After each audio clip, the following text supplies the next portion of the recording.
Vale, aquí está la cosa. Hefesto no acaba de encajar entre los dioses griegos. Aparte de ser cojo y por lo tanto alejarse de la perfección física que caracteriza a los otros dioses griegos, también comete el terrible crimen de tener un trabajo. Porque los dioses griegos son, a fin de cuentas, aristócratas. Y normalmente la norma que define a ese grupo social en todas las culturas es no tener que trabajar. Y aunque algunos dioses pueden verse en la situación de tener que realizar trabajos, o ocupan puestos que podrían considerarse trabajos honorarios, como es heraldo o copero, no hacen trabajos manuales, en los que sudas y te ensucias, excepto por Hefesto.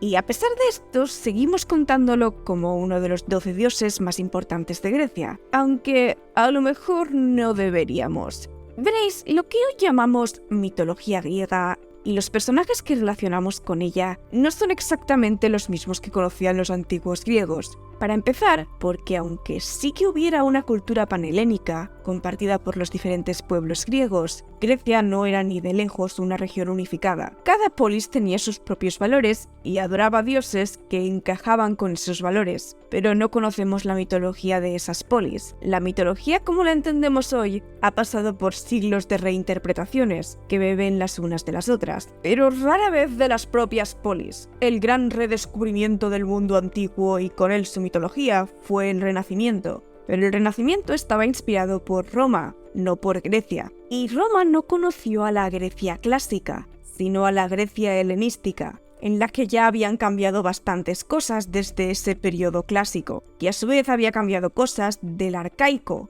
que había surgido de la incógnita que es la Edad Oscura. Todo esto para deciros que la imagen que tenemos de los 12 olímpicos y la familia disfuncional que reina el panteón griego no es un concepto que se encuentre perfectamente formado en la antigua Grecia, sino que lo hemos ido formando poco a poco. Lo digo porque encajar a Hefesto dentro de estos estereotipos griegos puede ser un poco difícil, pero es más sencillo cuando se entiende que no estamos hablando de una cultura, sino de varias hablando entre ellas. Con eso dicho, Hefesto a primera vista puede parecer muy sencillo. Es el dios de la forja y el fuego, y por asociación el dios de los artesanos. No tiene atribuciones complicadas que haya que combinar de alguna forma enrevesada, pero lo que sí empieza a complicarse un poco es su leyenda, y como un dios que a priori no parece ser tan poderoso, empieza a tener paralelismos con figuras mucho más poderosas. La primera vez que Hefesto aparece en el terreno griego puede que fuera en una inscripción minoica, aunque tampoco está muy claro. Y tampoco es que haya muchas evidencias de su culto antes de época arcaica. Parece que vendría más de la zona de Asia Menor, porque es donde su culto es más popular.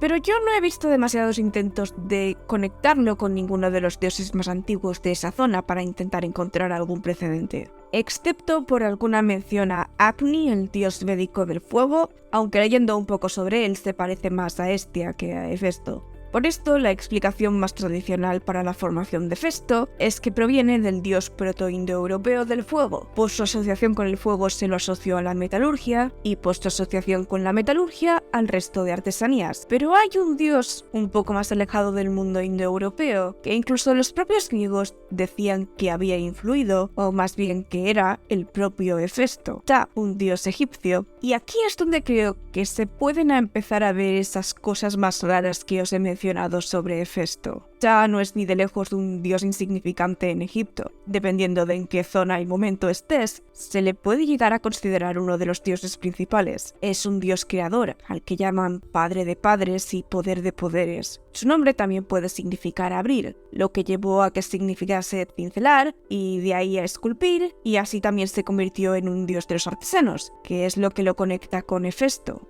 Pero la razón por la que la relación entre Ptah y Hefesto es interesante es porque puede acercarnos a uno de los aspectos que puede que tuviera el Hefesto arcaico y que se fue perdiendo con el tiempo, y ese es el aspecto de mago. Los aspectos del herrero y el mago están bastante relacionados. Las obras de Hefesto siguen dos propósitos principalmente: protegen a sus aliados o atan a sus enemigos. En el lado de la protección tenemos cosas como la armadura que crea para Aquiles, mientras que en el lado de atar crea la red que atrapa a Ares y Afrodita cuando ésta lo engaña, o el trono mágico que atrapa a Hera, sobre el que ya volveremos.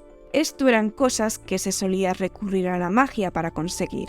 por lo que puede que hubiera un paso intermedio entre ese dios del fuego y el dios de la metalurgia, que lo relacionaría con la magia, no con la artesanía. Sus creaciones fantásticas, como estatuas animadas, no serían el resultado de su habilidad en manipular el mundo físico, sino también el mundo de las potencias, un poder que es mucho más divino. Por volver un momento a su conexión con Ptah, es un dios egipcio, y Egipto era un país que los griegos relacionaban con la magia, y que además tenía funciones mucho más universales que Hefesto. Y la leyenda alrededor de Hefesto tiene paralelismos con otro dios de la mitología griega, que sí es un dios creador y al que se podría llamar padre de padres, y que también parece bastante más poderoso que el herrero, Urano. Urano es la personificación del cielo estrellado, nacido de Gea, la tierra, sin padre. El cielo en la cultura griega se percibía como hecho de metal, por lo general de bronce, cosa que lo relacionaría con Hefesto. Y una versión del nacimiento de Hefesto lo hace hijo de Hera, y solo de Hera, sin padre. Aunque también volveré sobre esto después. Otros paralelismos entre Hefesto y Urano es que son expulsados del cielo y ambos crean a un hijo desde su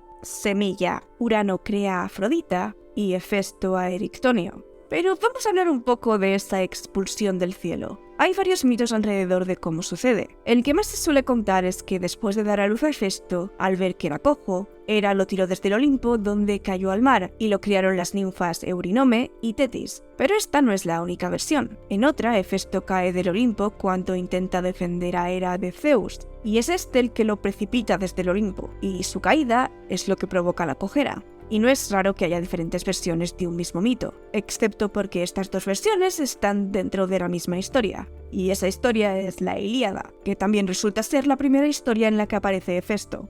El hecho de que haya dos versiones de la historia desde el principio, pero que ambas se centren alrededor de su cojera, sugiere que ambas se intentaron para intentar explicar por qué el dios era cojo, lo que sugiere que la cojera era parte de su personaje antes que estas historias. Lo que nos lleva de vuelta a esa cojera, que puede que también esté relacionada con su faceta como mago, ya que era común pensar que las personas con deformidades o defectos físicos podían poseer poderes especiales. Se ve más a menudo en los ciegos siendo adivinos, pero también se puede encontrar en otros aspectos. Pero hay otra teoría, que no relaciona la cojera de Hefesto tanto con la magia como con la metalurgia, aunque estas dos cosas también están conectadas. Trabajar con metales lleva a respirar sustancias nocivas, y estas podrían provocar una serie de defectos físicos. Por ejemplo, el envenenamiento con arsénico puede provocar debilidad en las piernas, lo que puede explicar por qué el dios de los herreros se imaginaba lisiado.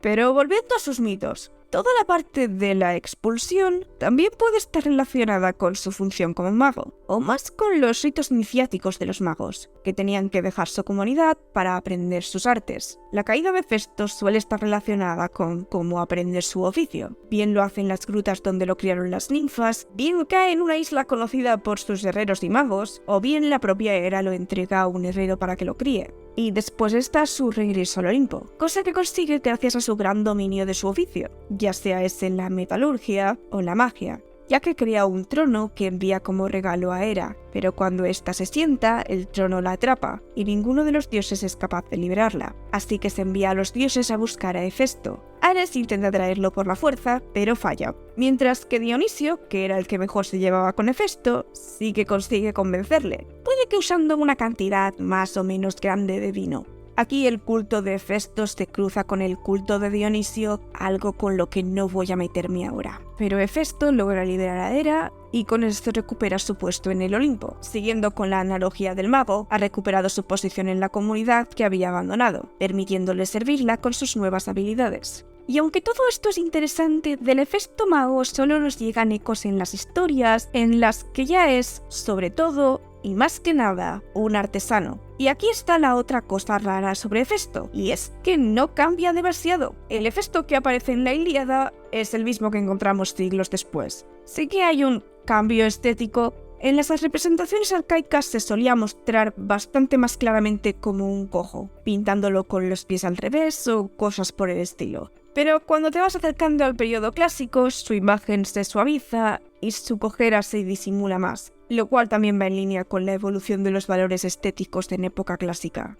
Pero aquí tenéis algunos de los aspectos de ese Hefesto clásico. empezando por quiénes eran sus padres. Ya os he dicho que aquí hay una contradicción en la que no está claro si Hefesto es solo el hijo de Hera o el hijo de Hera y Zeus. En los casos en los que se le considera solo hijo de Hera, esto se usa como una explicación para su cojera, por el terrible crimen que había cometido Hera al atreverse a concebir a un hijo sin padre. Y aunque esta sea la versión que es popular hoy, la de que Zeus era su padre también era bastante común, lo que ha llevado a intentar reconciliar ambas versiones. Un intento bastante curioso viene de la isla de Naxos, y quiero remarcar que esto parece ser exclusivo de esta zona. Recordad lo que os he dicho de varias culturas hablando entre ellas. En esta versión Hefesto es hijo de Zeus y Hera, pero resultado de una unión que tuvieron ambos antes de casarse. Así que cuando nació el niño, Hera lo dejó con Océano y Tetis, la titánide, no la ninfa que suele criar a Hefesto. Esto también recontextualiza la parte en la que Hefesto consigue volver al Olimpo, ya que estaría reclamando el reconocimiento de sus padres y su derecho de nacimiento. Porque esta versión en particular aparece en Naxos, se suele vincular a los rituales de matrimonio que existirían allí. Otro aspecto de Hefesto que he visto mencionado varias veces es cómo es un dios pacífico. Y aquí no sé si estoy del todo de acuerdo, simplemente porque Hefesto sí que aparece en batallas que no son insignificantes, tanto en la Ilíada como en la Gigantomaquia. La forma en la que se intenta explicar esto es decir que solo aparece porque pintores y escritores necesitaban un dios de relleno y decidieron usar a Hefesto.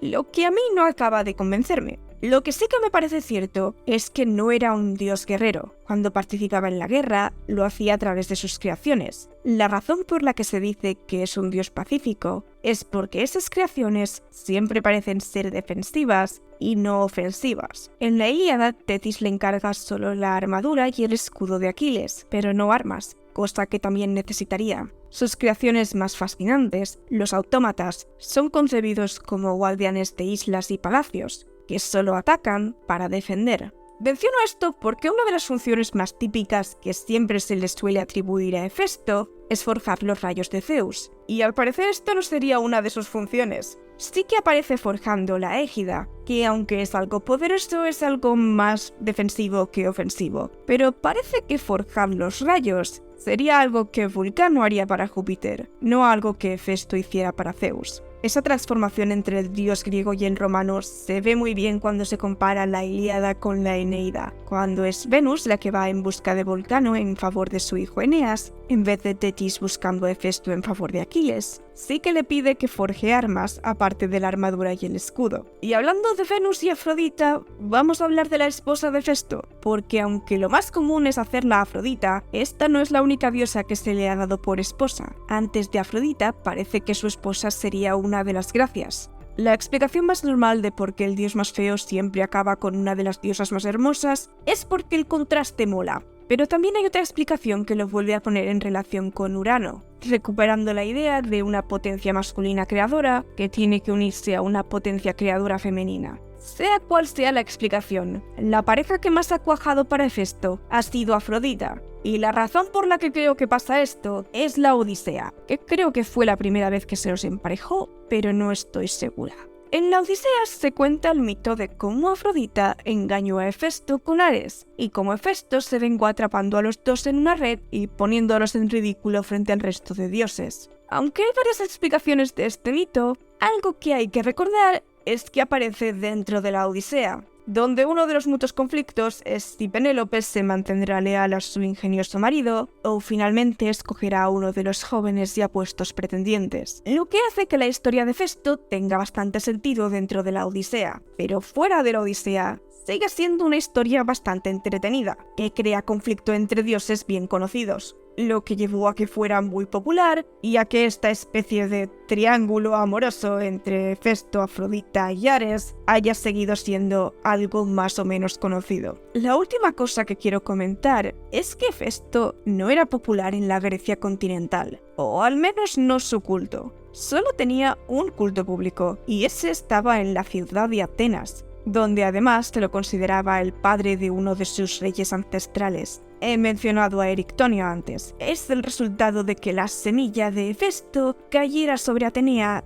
que después se limpió y la tiró a tierra, de la que surgió un niño. Este niño fue criado por Atenea y acabó convirtiéndose en uno de los primeros reyes de Atenas. Pero bueno, Atenas tenía una fuerte industria, pero además, a diferencia de otras ciudades, ser artesano o tener algún defecto físico no te vetaba de poder participar en la vida política de la ciudad, lo que encaja con que uno de sus dioses principales fuese el único que no era físicamente perfecto y desempeñaba un oficio. Y con esto vuelvo a lo que he dicho al principio de cómo la forma en la que vemos la mitología viene de pueblos mirando a pueblos mirando a pueblos, porque Atenas era una de las ciudades más importantes de Grecia, por lo que es normal que su visión de las cosas, incluido Festo, se haya conservado mejor que la de otras zonas, y que esta visión sea la que haya acabado influyendo las ideas que tenemos hoy. Por ir acabando, Hefesto era un dios del fuego y de la forja, que probablemente también había sido un poderoso mago en algún momento, pero esa función se quedó bastante al fondo ya en época clásica, en la que era sobre todo un artesano. No era el dios más popular en Grecia, pero esto se equilibró con el hecho de que el único lugar donde sí era popular era Atenas, que ha tenido una influencia tan fuerte que probablemente sigue afectando nuestra percepción actual del dios herrero.